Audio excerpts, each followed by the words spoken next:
We got some breaking news for you Vikings fans here on this beautiful Tuesday morning as they are signing former number 3 overall pick cornerback Jeff Okudah to a one-year deal. Now, he was in the building yesterday for a visit, and then GM Kwesi Adofo-Mensah decided to ink up a one-year contract for the former top 5 pick. So we'll dive into it all on today's show. And also on the second half of today's show, I do want to share with you guys what Mel Kiper, what he had the Vikings taking at pick number 24 here in the NFL draft. But before we dive into it, if you guys could help us reach our next milestone here on Vikings Now by Chat Sports, as we only need 167 more of you guys to hit that subscribe button to hit 54,500 subs. Now, I want to hit 55K here shortly, just to do it for Anthony Barr, one of my favorite Vikings players of all time. So if you guys have not already, lock us in, hit that subscribe button to help us out. Anytime we get breaking news around your Minnesota Vikings, we will have a video for you guys ASAP. So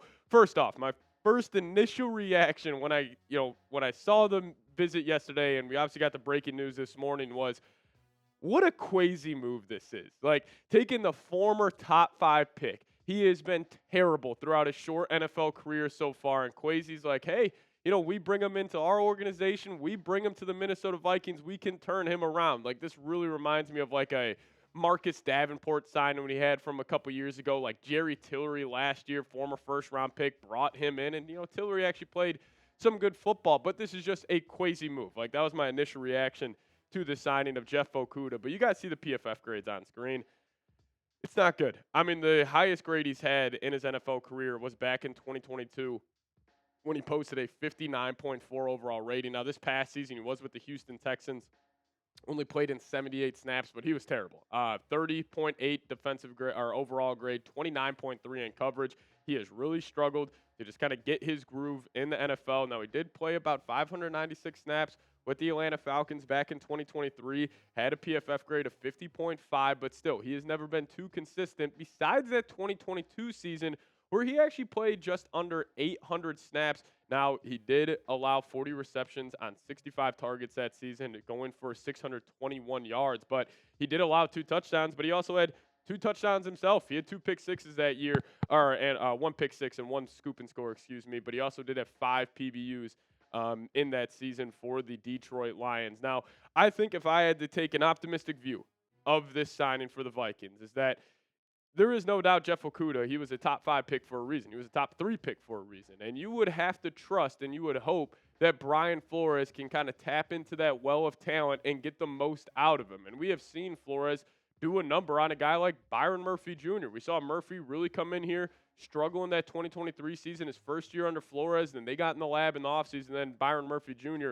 looks like an all-pro caliber corner this past season. So hopefully Flores is able to unlock what Okudah wasn't able to unlock over the past couple years. Now, if I also want to take a negative view of this, Okudah, when he was with Detroit, who was he working with as his DB's coach and his defensive coordinator? It was Aaron Glenn, one of the best coaches in the National Football League in developing cornerbacks. So, hopefully Brian Flores is able to unlock something that Aaron Glenn couldn't. But where does that leave the Vikings cornerback room right now? You got the top dog in Byron Murphy Jr., and then, in my opinion, you got a lot of question marks. Like Mekhi Blackmon, entering year 3 of his NFL career, coming off that torn ACL. I promise you the Vikings are hoping he is having a massive leap this upcoming season. Clearly, they have a lot of faith in him. But you're able to pick up Isaiah Rodgers. I love him as just a rotational guy. He's always graded out very, very well throughout his NFL career. Then you just slot Okudah in that kind of 4th, 5th cornerback.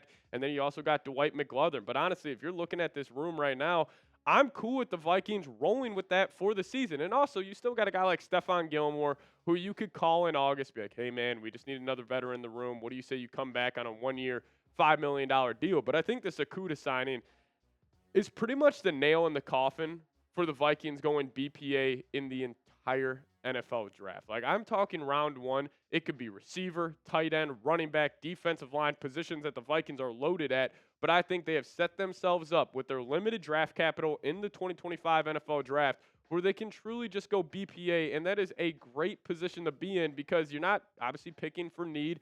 You're picking who you truly believe is the best player on the board, and we've seen teams like the Philadelphia Eagles, even though they have had a stacked defensive line, over the last couple of years. They are still doubling down on that unit because they just view, hey, that's the best player available. We're just going to pick him. And, a guy like Kenneth Grant comes to mind. But also, if you guys already mentioned this earlier, but Okudah was the 3rd overall pick by the Lions in 2020. And I will say this.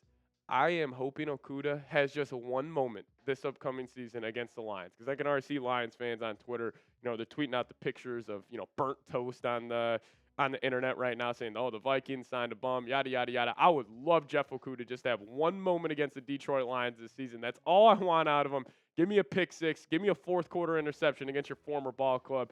That would be awesome if we could see that. But let's welcome Jeff Okudah to the Minnesota Vikings. Show him some love down below in the comment section. Type those skulls down below.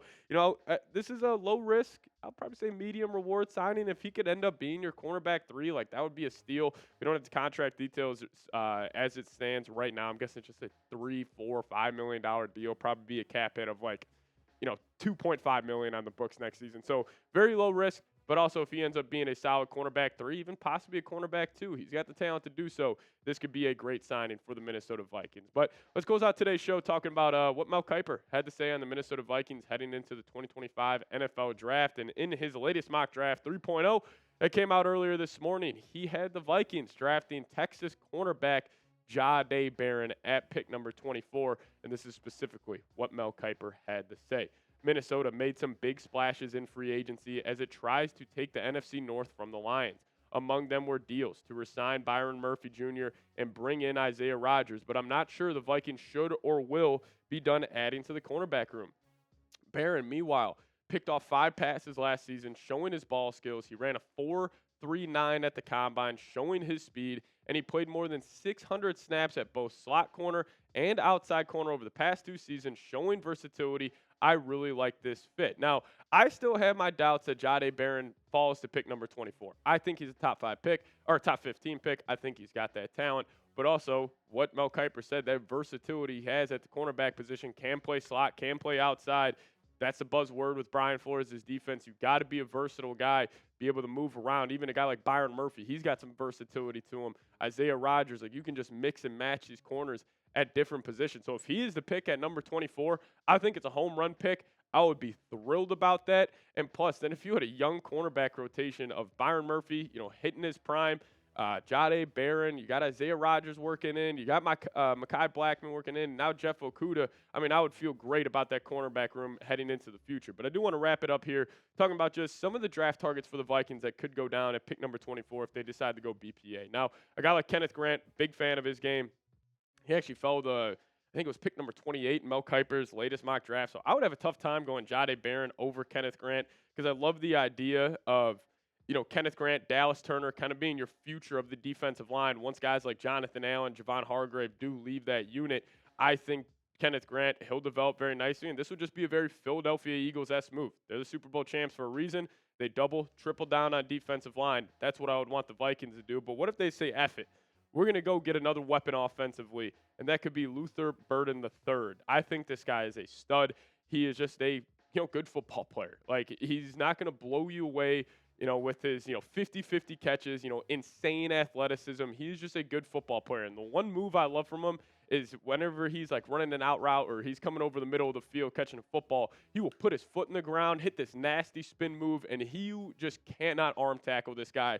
Super tough to break down, and if you would place him at that wide receiver 3 spot, give Kevin O'Connell, I don't mean this in a disrespectful way to Burden, but give him kind of that gadget guy who, if you get the football in his hands, he will go make plays. And then if Addison does get suspended, Luther Burden would be an awesome pickup at that wide receiver 2 spot if that ends up being the case. But what if the Vikings want to target the offensive line here? Now, you got former teammate of J.J. McCarthy when they were at IMG Academy his senior year of high school, Tyler Booker. Now, this guy, he didn't post the best RAS score at the NFL Scouting Combine. I thought he was a lock to be a top 15 pick, but these GMs think if they see, maybe the athleticism is not there, especially if you're running like an outside zone scheme where you're pulling a lot of these guards, maybe they don't really view Tyler Booker as an elite prospect, but I think he is. I think if you would put him at the left guard spot, like the Vikings would have undisputedly a top 3 offensive line in the National Football League, 2 tackles. You got the guys from the Colts on the interior. Then you would have to develop a young guy like Tyler Booker. And also, you're in a spot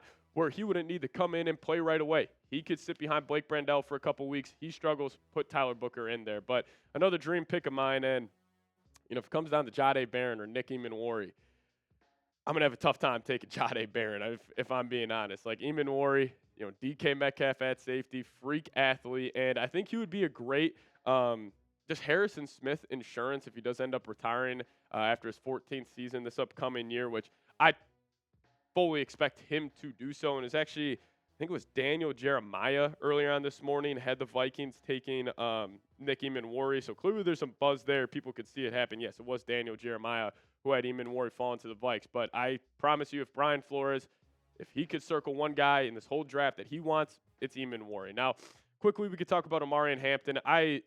Yesterday on the show, I was saying I could still see the Vikings going running back in round 1. I said it has a less than 5% chance of happening. I even think it has a less than 1% chance. Like, Omarion Hampton's a freak athlete. He is awesome. He is going to be a game changer in the National Football League. But I think the Vikings, they're going to try to get an offensive lineman or a receiver or just another weapon for Brian Flores and this defense. I don't know if they would go running back, considering how deep this draft class is at that position. They would, if my instincts are correct, I think they would rather go like an Ollie Gordon in round 5. But you guys predict the pick for me. Who do you think the Vikings will draft? If I had to call it right now, I'm going to stick to my guns. I'm going to go Kenneth Grant. We'll be a Minnesota Viking at pick number 24. But you guys let me know. Who do you think the Vikings will draft in the comments section? If you guys want to hit me up on Twitter, that's a handle right there at Pat Sieps. Appreciate you guys for watching today's breaking news edition of Vikings On by Chat Sports. See you guys next time. Let's go Vikes.